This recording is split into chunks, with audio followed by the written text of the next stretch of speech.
Hi, everybody. I'm so excited to be here. It's a day of first. The first Facebook Live from the studio in the fall. Our Las Vegas Knights take off tonight for their first home opener, which go Knights, go. And then we have an amazing guest here named Leslie Gaudet. And I met Leslie networking in a group. And you can meet people in groups. I meet people in groups all the time, but I had met Leslie in a group. And as I've gotten to know Leslie, I cannot tell you, she's such an amazing lady. And she's only been in Vegas since April. And I think that's amazing because I've met her, seen her at so many networking events, and she has just been networking all over, and she's met a lot of people. So Leslie, welcome. Thank you. I'm excited to have you here. I'm excited to be here. So tell us a little bit about what brought you to Las Vegas. Oh gosh. Well, typically when I decide to move somewhere, it's usually because it's for the weather, but I actually came to Vegas because economically it made more sense. Because she used to live in San Diego, I believe, Yes. Correct? Yes. So we all know how that is. San Diego is Very very expensive. Yeah, so go ahead. So my husband and I, living in San Diego, we were trying to figure out where we were going to go. And we had talked about Florida because we had lived there for a few years. But I thought, no, I don't really want to go back to Florida. I love living on the West Coast. And so we decided, we'd been to Vegas a couple times. And we thought, let's go and check it out, see just to see what's out there, what's available. And we just came 1 week in March. And we secured ourselves a place to live. And the rest is history. Just moved out a couple weeks later. So you did come in March and you looked for a place and then you moved after that. Yes. But you lived, didn't you did some time in an RV as well, didn't you? Yes. So we lived, thank goodness. Tell me about that experience. Because that seems to be very trendy right now, but it's not for everyone. Well, see, most people do tiny living as an alternative to, being in a big house, and they just want to downsize, and they really want to downsize so that part of it so they can travel around. For us, it made sense because we had moved from Canada. We had decided just on a whim, let's move to San Diego. And we didn't have the plans in place. So when we got down here, I didn't have a job. I didn't have a place to live. But we just figured, it's going to work out. And when we tried to find places to live, nobody wanted to rent to someone who didn't have a job. And I really couldn't go looking for a job because I had a small dog and I didn't really feel comfortable leaving him in a hotel room because he would have barked. So to go out looking for work, I was kind of like caught in the middle. I didn't have a place to live. I couldn't find a place to live until I had a job. So long story short, we decided let's just buy an RV. And we lived in an RV for 3 years, and yeah. Did you like it? I liked it, but it was hard. It was a challenge for me because, for my clothes and that, because I had to, manage work clothes and, going into an office. So I had to have all of that. Plus, it's a small environment and being able to move around in my room. So it was a challenge. I don't think I would want to do it again unless it was just kind of like a vacation. Vacation, definitely. Yeah. So, yeah. Well, Leslie has been, like I said, networking. She's we are with Las Vegas Chicks Connect. And I met Leslie in a group and invited her to our meeting, and she joined our amazing ladies networking group. And she has brought a guest, probably more guests than any chick in our group, which thank you for that. We're very blessed to have you. She's brought some amazing members to the group. So I really want to talk today a little bit about networking and about in Las Vegas. I told you networking's really changed in Las Vegas, and it's constantly changing in Las Vegas. So did you network at all in San Diego? Never. So then you came to Vegas. Yes. And what do you think of? Do you like to network? Well, for me, first of all, the networking more was out of, I guess, for lack of a better word, selfishness, so that I would have friends. I didn't know anybody. And I just, I told my husband when we got out here, I said, I'm going to be surrounded by people because that's just who I am. Mm-hmm. I'm not a loner. I don't like to be without people in my life. And so, and I hadn't done that in San Diego. So I thought, since we're coming here, I'm going to make sure that I put myself out there. And so that's why, I posted in our group, and where you found me, and you were so gracious to invite me to the meeting, and I loved it. Well, I'm so glad I did. Yeah, and so just putting myself out there and just trying to find different events to go to meet people. And yeah, it worked out really well because I've really met a lot of amazing women and a lot of positive energy, and just got, being able to, feed off each other and help each other grow in what we want to do. Yeah, you will not believe this woman is 55 years old, and I still can't get over that. Like you look amazing. So what is, being 55, you lived in Canada where the climate was very different. So you had the cold, then you moved to Florida where you had the heat and the humidity, and now you're in the desert. So what are some of the things you do to make your skin looks really good? Thank you. So it's got to be a little challenging. That's a lot of different climates going on. Yeah, definitely. So for me, first of all, to go back in time a little bit, I struggled for many years trying to find a good skincare routine, and by that I mean finding good skincare products, because I'm biracial. My mother is white, my father is black, so my mother has a different type of skin type, my father as well. And so I was always struggling trying to find something that didn't irritate my skin. I wouldn't get blotchiness or red bumps or scaly, because that's another thing that I experienced. Yeah, or that cracking there. Yeah, that's like such a pain. Or didn't exacerbate and make me break out. Yeah. And so it was really a challenge for me over many years trying to find something that would work. And I was really, really super lucky to actually have met this really wonderful young lady in San Diego, who introduced me to a company that has really clean skincare products and nutritional and cosmetics. And I haven't looked back. I started using the products, immediately started to see a difference. And it's funny that you say that, I'm really glad that my skin has, it has responded so well. But it's really funny when I have younger people telling me that I look like I'm in my 30s, because it's incredible to even think that this could turn back time like 20 years. Awesome. It's do you practice a skincare routine? That's one of the things, I'm going to be 50 3 weeks from today. I can't believe that. So, and that's one of the things that when you have that monumental birthday like that, you really reflect on your life and what has occurred and different journeys you've been on. And one of the things I have found that I'm doing more of is practicing doing more for myself and taking care of myself. And I think we all go through that when we hit, I don't know, the 45-ish mark. I think we sit back and go, okay, I'm 45. What do I do now? So was that something that happened to you? Like, are you practicing self-care? Because that is a really, really big topic right now, and a lot of people don't do it. Yeah, like for me, I found that, once I turned 45, I was looking for something different, something for myself. So it took me 10 years to actually get to where I am. But I found that watching people when I was younger, watching people who are older, I almost felt like they started to disappear into the background. And I did not want that for me. I didn't want to turn 50 and then all of a sudden nobody cares that I'm alive. And I literally mean that. A lot of women tend to be really focused on their families.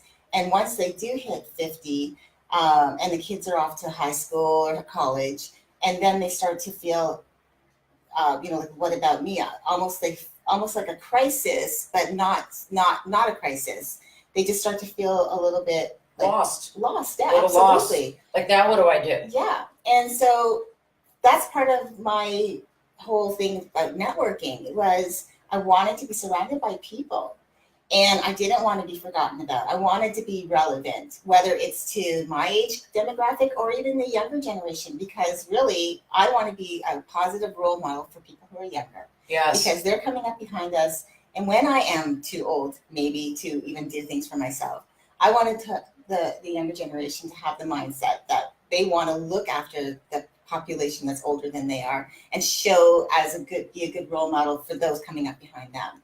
So, I mean, that's really part of, I guess, again, selfishness maybe, but not really, because I didn't want to be non-relevant to myself, to my family, to my friends, and to people who don't know me. I wanted to be able to leave a good mark on for people like that, so that, you know, they might look to me and say, hey, I could do that too. Or maybe I could ask her and she could, you know, point me in the right direction of something that would help them in their life. Yes, So, absolutely. yeah. You know, that you made a really good point about being kind of like a fly on the wall as we get older and sitting in the back of the room. Mm-hmm. I never really thought about that. That's given me a lot to think about today, because that is so easy to do. Yeah. It's so easy to stay in the back, Yes. but it's a lot harder. Like, I'm a firm believer, I like the first or second row because I like to learn, but I don't want to be set to the, like, don't put baby in the corner, in other words. Absolutely. You know, so that's a really interesting point. And, you know, the millennial generation, they're going to be where we are someday, you know, so it's important that they maybe reach out to somebody, maybe that's got a little bit of age on them, their mother, their grandmother, and have these conversations about what to do and how to take care of our bodies. I think more and more the medical field is going more towards health and wellness. And I think it's about overall health. It's a lifestyle. Yeah. In other words, the food we eat, drinking the water, and things like that. And, you know, we live in Las Vegas, and I've had 3 people in the past week that are very close to me that they have went to the hospital because they are dehydrated. And I'm like, you do live in the desert. Yeah. And it's important that we stay hydrated. I notice a huge difference on my skin when I am not hydrated. Okay. And so that's I think a great thing. Like, you got to take a few minutes sometimes and breathe, eat that extra protein that day, or drink those drinks, or put that skin lotion on. Absolutely. You know, so what is your like daily routine for skincare? Okay, well, in the morning, you know, I have it. This is a great thing about my skincare routine, which I am like ecstatic about. I can wash my face morning and night. And it might not seem like a big deal to you that's listening and watching this back, but it was for me, because I couldn't do that for many years. Like, I seriously could not do that because my skin would respond negatively if I washed it. Oh, very twice a day. interesting. So for me, it was a big deal. So in the morning, I cleanse my face, I put toner on. I also make sure I put my serum on, which is really great because the serum is going to be that extra antioxidant that you need for your skin. And then I have my daily moisturizer. I use an extra moisturizer because for me, in my age group, and I don't look at that as a bad thing. No, I look at it as a good thing. And then I have what we call these gel eye masks, which I love. And that helps, especially if you didn't have a really good night's sleep the night before, you were out late with your friends or whatever, you just didn't sleep well. And you have puffiness under your eyes. So I use those in the morning. If I have that, it's gone. And It helps I'm ready for the day. It looks like I had a restful night's sleep. And then I put my eye cream on. And that's my morning routine. So you do something similar at night? So I do the same thing at night, except I swap out the night cream, the day cream for the night repair cream, Okay. which is an extra moisturizer. And I love that. It feels like my skin just is like a sponge when I put it on, and it's almost like my skin goes, and it just gives a sigh of relief. And again, I also use a different, it's like a pore, it minimizes your pores. So I also use these little pads for that reason, just to shrink my pores, because I really had large pores for a lot of my life, again, because my skincare routine wasn't really good. But yeah, I've noticed a big difference. Well, your skin looks amazing. Thank you. Yeah, it's hard to be out there and be 55 and try to reinvent yourself and all these things. So if anybody's out there, please don't ever give up. I have to give it to Leslie. Leslie and I have become pretty close, and you're amazing, Leslie, because I know some of what's going on in the background, but you every day, like, have a big smile on your face and you've got great energy. That's really hard to do. It's really hard to do. And you are an inspiration to me as well. Some of the books that you're reading, she has really dove deep into self-growth right now. And she sends me an amazing tidbits or an article, or she'll just send a lot big audio text or audio. Is it audio text? I think that's what it's called. She'll send me that. So that's pardon me. What is a book you would recommend to somebody that maybe? Yeah, so I'm currently reading a book called Millionaires. Well, actually, I just finished reading it. I'm almost tempted to read it again because I loved it so much. So it's called Millionaire Success Habits: The Gateway to Wealth and Prosperity by Dean Graziosi. As you can see, I've really marked it up a lot. So this is the book. Very nice. And I've marked it up. I've made notes. I've underlined. I've folded pages. There's exercises in here that I want to do. This person is so amazing.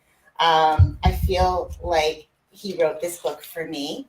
Self-growth, yes, so important because it's really shaped me to be the person that I am. So I know that you say that I have a lot of energy, and I really just I really say that came from me, just really digging deep, finding books like this to read, listening to audiobooks.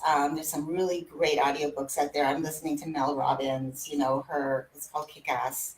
It's great. She introduces people, goes deep. Some of the things I found were, they resonated with me, and I just couldn't believe, oh yes, I got something out of that. And just doing that, my affirmations, I listened to my affirmations morning and night. So I wrote down things about myself that may not necessarily have been true at the time, but I knew that about me, that's who I am. Just, I'm going to get there. Absolutely. So I wrote them down, I taped them, and I listen to them when I get up, and I listen to them before I go to bed. I want to have positive energy. Which one of your affirmations? Oh, okay. So I'm a beautiful and healthy woman inside and out. Oh, I love that. Yeah. Simple and basic. Yeah. And we should all think like that too. Well, I believe we should all be like that. Mm-hmm. Going through the entrepreneurial journey in life, well, life is an entrepreneurial journey, I think sometimes too. Mm-hmm. But as an entrepreneur, it is, if you are not growing self-growth, your business it's a telltale sign. Your business will not grow if you're not practicing some kind of self-growth. Self-growth is it's a really tough thing to do, mm-hmm. and somebody has to be in the right mind to do it. But as I kind of go through time, and I love the ones that feel like they have a whole lot to say about your life, my life, or whoever's life, but yet they've never picked up a Millionaire Success Habit. They have bad habits of their own, but yet they feel they can judge or assume about somebody else. And that's one thing I've learned myself as I've, approaching that 50 mark too, is don't assume and don't judge. Yeah.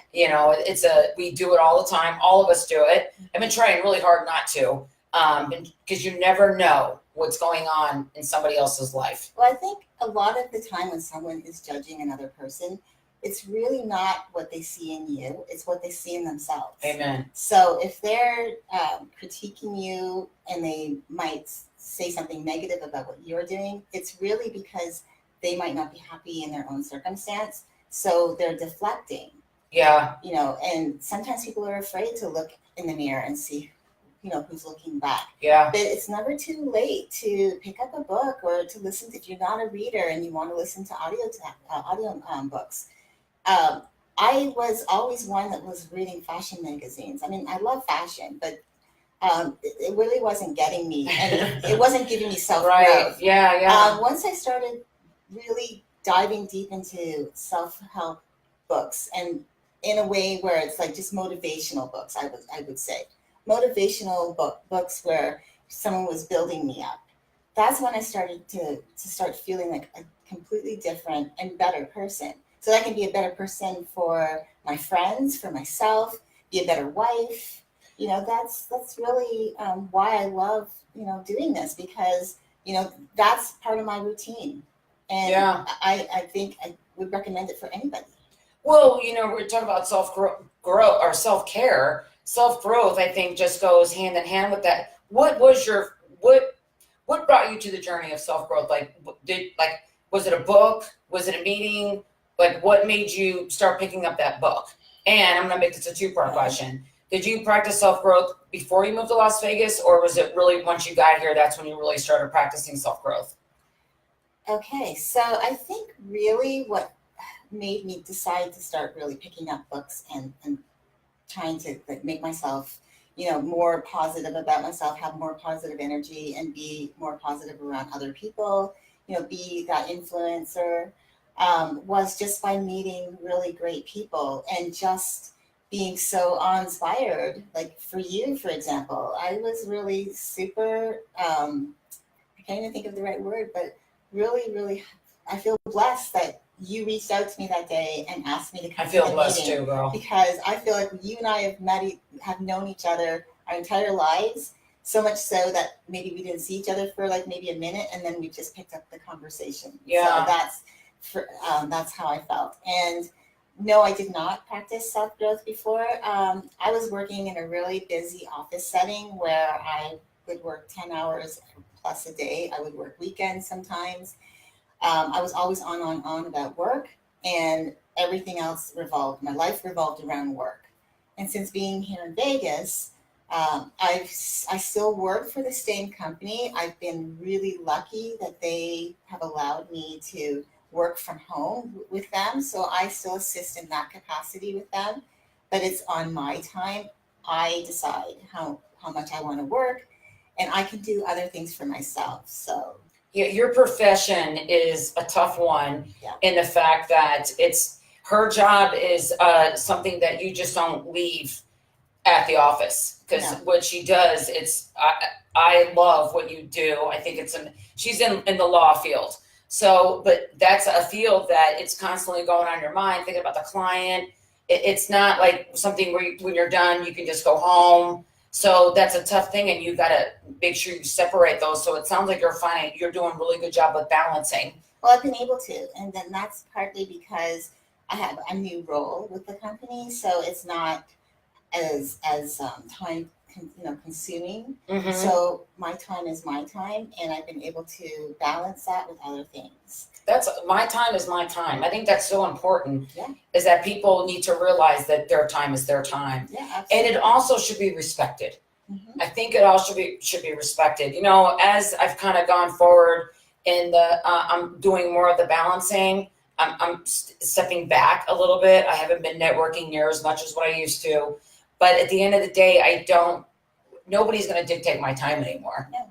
Nobody. And they shouldn't. No, and so it's important to find the balance, and it's important to find out a way to disconnect. Like social media, for example, is a big beast of a thing, and I've really been picking certain times and days just to completely unplug, because it's constant going. Sure.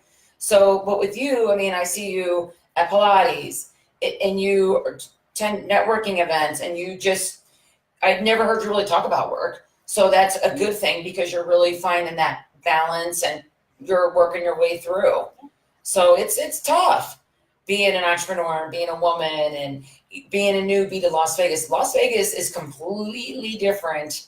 It's a different beast from any place else. I haven't networked really in another city.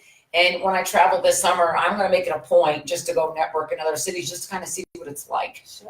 You know, I think it's a good idea. Did you ever do that in San Diego? So you never did network in San Diego? I've never been part of any type of networking company, or just I've never gone to a networking event.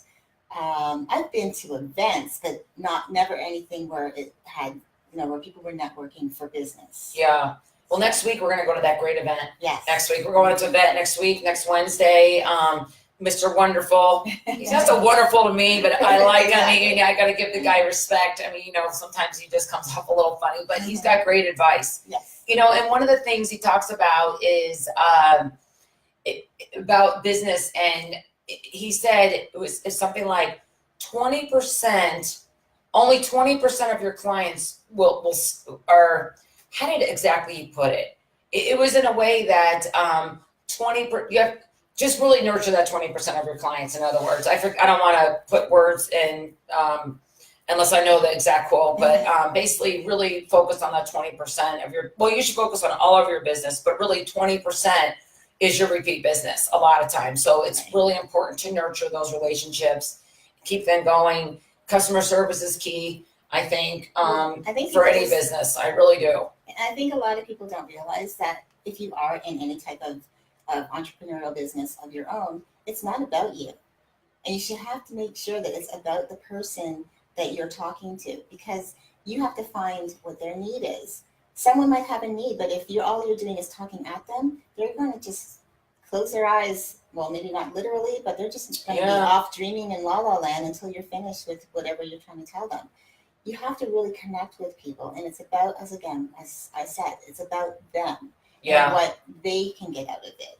Yeah, and their pain point and it reminds me of Dale Carnegie, how to win friends and influence people. Yes.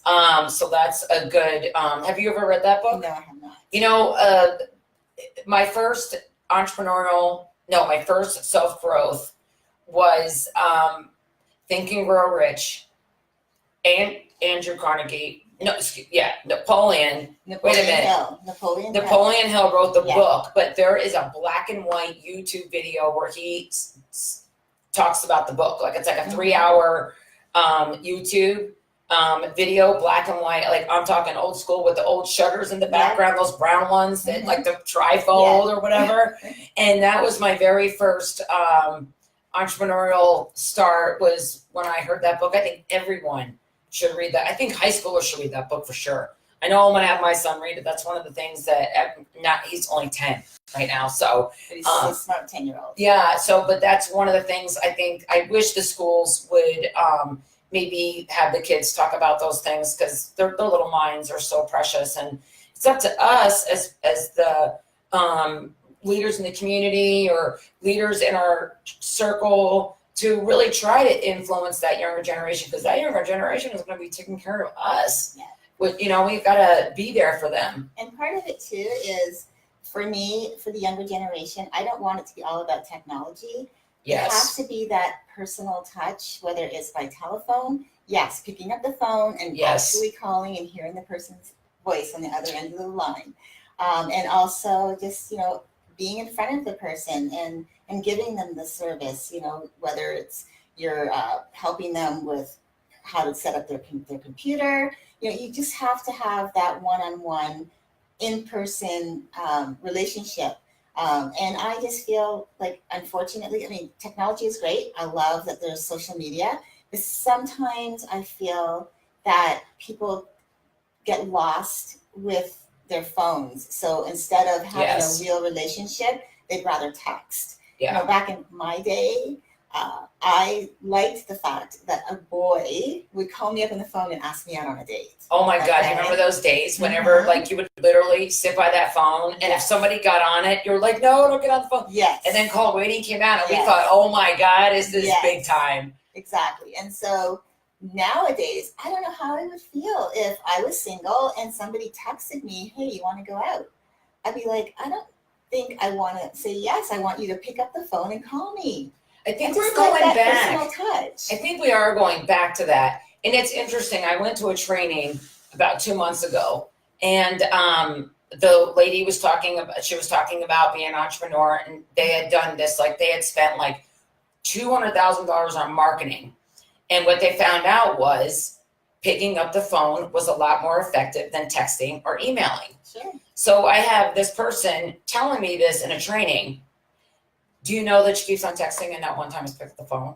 That's crazy. So I was like, wait a minute here. So one of the things, I think a big thing I've learned is practice what you preach. And if you are working with someone as an entrepreneur and you're telling them to pick up the phone and call, then you better pick up the phone and call too, because what's going to happen is they're not going to pick up the phone and call. Yeah. They're going to do exactly what you did.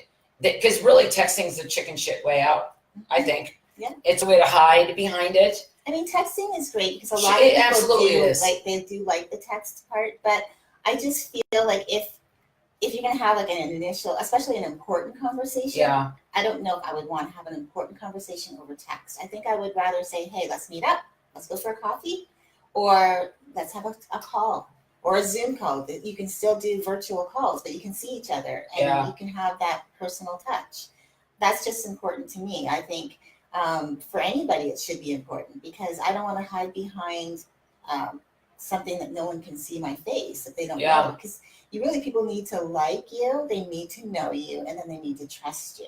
Yep. And the only way to do that is by giving them the personal touch. Well, and once they get to know you, that's the only way they can learn to trust you and all those things. So I want to thank Leslie. Gave me this beautiful bottle, and I love it because I've been, like I said, I've been trying to drink a lot more water. And a mutual friend of ours, Rhonda, had pointed out that these bottles have the ounces on it, which I never knew this, but it's hard to find a water bottle with the ounces put on it. So I thank you for that. I'm looking forward to, because I've been really focusing on drinking water, which we all should, especially in the wintertime. People don't realize in Vegas, it's actually, you get actually more dehydrated in the wintertime because we don't think we need to focus on it. So it's one of those things, that little tidbit for you desert people out there. But I want to thank you for coming on today, and I would love to do this again and really kind of dive in a little deeper on the skincare routine. I have been trying to be better about it, and I am getting better about it, but it is important. Like today I contoured today, so, which I usually don't do, but I already know, like I have to get it off my face. So, and at the end of the day, when you do your night wash, you're washing away all that negativity, and then, and then showing some love by putting the lotion on. So, but your skin is amazing. I still can't believe I still can't believe she's 55. I think you look so great. Thank you. And living in Canada with that rough weather, I have to hand it to you, because I'm sure that was brutal on the skin. Especially the winter. Absolutely. Oh, I know. And they've already got some snow up there already. Yeah. Mount Charleston got snow last night. Can you believe that? I couldn't believe it when they showed up the news this morning. I love snow to look at, but I'm glad just not to shovel it. Exactly. Just not to shovel it. So if you want to reach out to Leslie, we did post a question on there. Do you have a skincare routine? So if you would mark yes or no on there, that'd be great. I see we have some messages going on through here, so Leslie will get back to you on that, or I will get back to you on them. This is how you get a hold of Leslie, and that is her personal cell phone number. So if you want to reach out to Leslie, maybe have a cup of coffee with her, or meet her at Natural Grocers, and maybe take a look at different things, or find out where Leslie's going to be at her next event. Then she'd love to see you, or maybe join us at a Chicks meeting. Yeah. We meet at Tuesdays at 6 o'clock at Fry's Electronics in the cafe, and you can meet Leslie and meet our fellow Chick members, and maybe it's a networking group for you, or for them rather. So I thank you so much. Thank you. You're welcome. So have a great day, Las Vegas, and we'll see you soon.